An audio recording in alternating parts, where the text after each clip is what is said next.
মাননীয় প্রধান উপদেষ্টা প্রফেসর ডক্টর মোহাম্মদ ইউনূসকে সতর্কবার্তা দিয়েছেন প্রধান উপদেষ্টার অন্যতম প্রভাবশালী এবং কার্যকর শুভাকাঙ্ক্ষী জনাব পিনাকি ভট্টাচার্য। পিনাকি ভট্টাচার্য যদি ইউনূসের কোনো সমালোচনা করেন বা কোনো বিষয়ে সতর্কবার্তা দেন, এটা টোটালি ডিফারেন্ট। কোন সেন্সে ডিফারেন্ট? যে পিনাকি ইউনূসের একজন প্রকৃত শুভাকাঙ্ক্ষী যদি কোনো সতর্কবার্তা দেন, কোনো বিষয় সতর্ক করেন অথবা কঠিন কোনো সমালোচনা করেন, তাহলে বুঝতে হবে এটা আসলেই তার ভালোর জন্য এবং ইটস সিরিয়াস। আর যারা বিরোধী, তারা বিরোধিতার খাতিরে অনেক কিছুই বলে বা বলবে, যদিও গণতন্ত্রে বিরোধী পক্ষের সমালোচনা ইজ ভেরি ইম্পর্টেন্ট, কনসিডারেবল।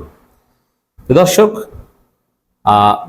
ভুল না করলে তো আর সতর্কবার্তা দিতে হয় না। তাহলে প্রশ্ন এসেই যায় যে প্রফেসর ইউনূস কি ভুল পথে হাঁটছেন? আমরা কয়েকটা বিষয় একসাথে রিলেট করে আলোচনা করব। পিনাকির বক্তব্যটা যদি আমরা দেখি, ইত্তেফাক তার বক্তব্য নিয়ে রিপোর্ট করেছে এভাবে, ফটোকার্ড: ডক্টর ইউনূসের প্রতি সতর্কতা। আপনি বাংলাদেশের সাধারণ মানুষের ধর্মীয় বিশ্বাস, সামাজিক মূল্যবোধের বিরুদ্ধে দাঁড়াবেন না। মনে রাখবেন, বাংলাদেশের সাধারণ মুসলিম সমাজ আপনার পেছনে দাঁড়িয়েছে তাদের সমস্ত শক্তি নিয়ে। নারী নীতির যে স্যাম্পল বা ট্রেলার দেখলাম, তাতে বাংলাদেশের সাধারণ মানুষ শঙ্কিত। নারী নীতি, প্রথম হচ্ছে নারী কমিশন গঠনেই এমন এমন নারীদের রাখা হয়েছে যারা বাংলাদেশের সংখ্যাগরিষ্ঠ মুসলমানদের ধর্মীয় অনুভূতির প্রতি শ্রদ্ধা রাখে না, এটা আগেই আমরা জানতাম। তো এই জায়গাটা থেকে এই কমিশনের সদস্যদের নিয়েই তো আগেই আপত্তি থাকা উচিত ছিল। তারা যে ধরনের রিপোর্ট করবে এটা অনুমেয় ছিল। এটা একটা ভুল। এখন সব তার প্রফেসর ইউনূস নিজে ডিল করেন না, আর কার আকীদা মানহাজ কি এটা প্রফেসর ইউনূস জানেন না। ইউনূসের আশেপাশের অনেক লোকজন তাকে এই পরিস্থিতির মধ্যে ফেলেছে। তারপরে নারী কমিশন রিপোর্ট দিয়েছে, সেই রিপোর্ট কিন্তু গ্রহণ করা হয়েছে, কিন্তু পুরোপুরি বাতিল করা কোনো ঘোষণা এখনো আসেনি। হ্যাঁ, এটা যাচাই বাছাই চলছে, এটা বাস্তবায়ন করা হবে কি হবে না, নানান বিষয় নিয়ে, যদিও রাজনৈতিক অন্যান্য বিতর্কের মধ্যে এই নারী কমিশনের নীতিমালা নিয়ে তেমন আলোচনা হচ্ছে না। কিন্তু এটা একদম সত্য কথা। এই সতর্কতার মূল কারণ হচ্ছে, একটা গোষ্ঠী চাইবে ইউনূসকে বিতর্কিত করতে নারী কমিশনের যে ধর্মবিরোধী রিপোর্টগুলো, সুপারিশমালাগুলো, এগুলো নিয়ে নাড়াচাড়া দিতে, এবং ওই ইসলাম বিরোধী সুপারিশমালার পক্ষে অনেকে দেখবেন টকশো করে, এখনো যুক্তি দেয়। তো এটা একটা। আর অন্যদিকে প্রফেসর ইউনূসের মূল শক্তি ইসলামপন্থীরা। আপনারা দেখেছেন ইসলামপন্থীরা যেভাবে নিঃস্বার্থভাবে ইউনূসের পক্ষে দাঁড়িয়েছে, যেভাবে তাকে সাপোর্ট দিয়ে যাচ্ছে, যেভাবে তার জন্য দোয়া করছে, এটা অভূতপূর্ব। এটা অন্য কেউ করছে না। আরো অনেকে ইউনূসকে সমর্থন দিচ্ছে বিনিময়, স্বার্থের বিনিময়। আর ইসলামপন্থীরা কোনো ধরনের বিনিময় ছাড়া। মুফতি আব্দুল মালেক সাহেবের সাথে ইউনূসের একটা মোলাকাত দেখেছেন ঈদের নামাজে। কত সুন্দর দৃশ্য, রাষ্ট্রপ্রধান আর জাতীয় ইমাম। এই জায়গাটা আমাদের আস্থার জায়গা, যে না, আমাদের একজন মুফতি আব্দুল মালেক আছে, তিনি ইউনূসকে সামনে বসিয়েও তাকে নসিহত করতে পারেন।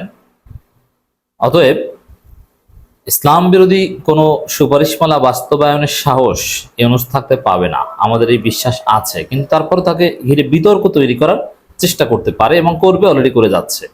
কিন্তু তারপরও দেখেন আল্লাহর কি রহমত,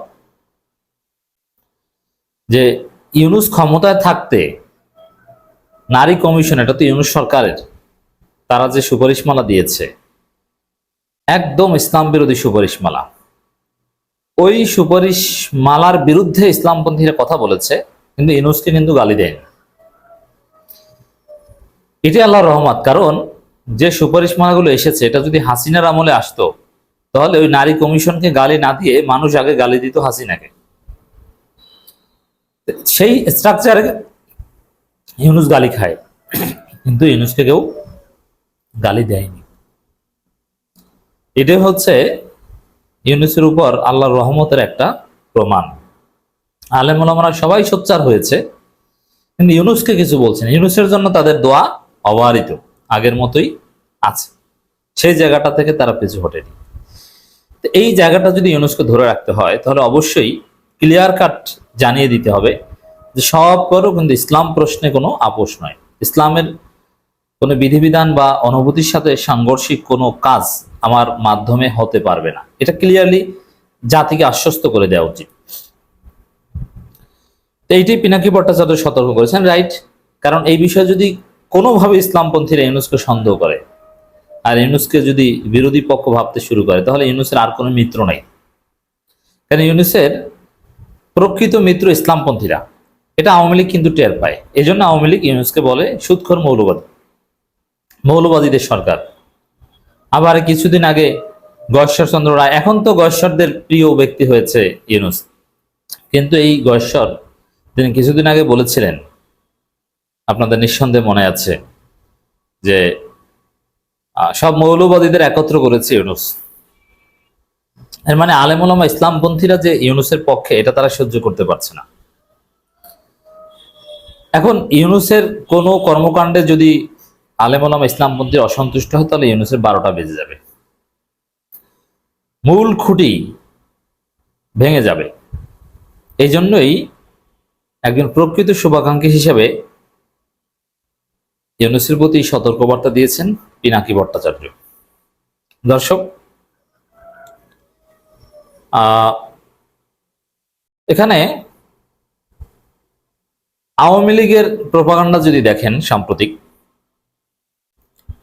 বিশেষ করে লন্ডন সফরকে কেন্দ্র করেও আওয়ামী লীগের কয়েকটা ন্যারেটিভ দেখেছি। তার মধ্যে একটা প্রচারণা হচ্ছে লন্ডনে ইউনুসকে প্রোটেক্ট করেছে জামাত শিবির, বিএনপি কিন্তু তাকে প্রোটেক্ট করতে আসেনি। যেমন বিএনপির লোকজন লন্ডনের রাজপথে নেমেছে, ইউনুস তার বৈঠকের সময় হোটেলের আশেপাশে এসেছে 400-500 বিএনপি। কিন্তু আলতাফ আলী পার্কে যে ইউনুসের পক্ষে যে সমাবেশ হয়েছে, সেখানে কিন্তু সাধারণ মানুষ এসেছে, জামাত শিবিরের লোকজন এসেছে। এবং যেভাবে ডিস্টার্ব করতে চেয়েছিল হোটেলে বা ইউনুসকে বের হওয়াকে কেন্দ্র করে বা ইউনুসের সফর সঙ্গীদের আওয়ামী লীগের লোকজন, এটা পারেনি জামাত শিবিরের কারণে, তারা ঘিরে রেখেছে। আওয়ামী লীগের লোকজন এই জন্য জামাতের প্রিয় বা জামাত তাকে রক্ষা করেছে, একমাত্র জামাত তার পক্ষে আছে, এইভাবে বলছে। এর অর্থ হচ্ছে ইসলামপন্থীরা ইউনুসকে আগলে রাখছে দেশে এবং দেশের বাইরে। তো এই জায়গাটায় ইউনুসকে রিমেম্বার করতে হবে যে না, আমার মূল রক্ষাকর্তা কিন্তু এই দেশের ইসলামপন্থীরা। বিএনপি কিন্তু তাকে নাটকবাজ, পদত্যাগ করুন, চলে যান, বিকল্প আছে, এরকম নানান কথাবার্তা বলেছে। পিনাকির বক্তব্যটা যদি আমরা আরেকটু দেখি, তিনি বলেন ডক্টর ইউনূসের প্রতি এটা একটা বার্তা, বাংলাদেশের সাধারণ মানুষের ধর্মীয় বিশ্বাস, ধর্মীয় মূল্যবোধের বিরুদ্ধে কখনো দাঁড়াবেন না। আপনি মনে রাখবেন, বাংলাদেশের খুব ধর্মপ্রাণ মুসলমান সমাজ আপনার পিছনে দাঁড়িয়েছে, সমস্ত সমর্থন, আত্মার সমস্ত শক্তি নিয়ে।